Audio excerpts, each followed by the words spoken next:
Oke, Bung Wesley, tapi gini, sebelum tiket dijual, Pak Erick Thohir sempat menyebutkan juga bahwa akan diupayakan agar tidak ada calo-calo sehingga yang bisa menikmati ataupun menyaksikan adalah mereka yang memang ingin menyaksikannya. Tapi nyatanya saat ini di Twitter sudah banyak yang menawarkan tiket-tiket timnas ini. Seperti apa pandangan Anda?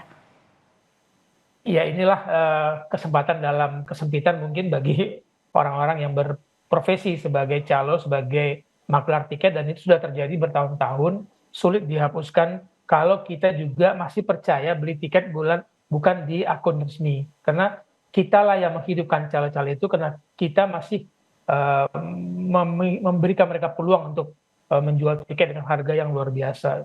Dan konsentrasi ini rasa-rasanya memang diperlukan effort lebih dari panitia, bagaimana tiket itu tidak dijual kepada calo dan sehingga dijual kembali kepada publik dengan harga yang luar biasa. Oke, untuk besok tiket masih dijual nih Bung Wesley. Kira-kira ada tidak masukan dari Anda ataupun kepada pihak penyelenggara agar mereka yang benar-benar ingin menonton, mereka pula yang akan mendapatkan tiketnya?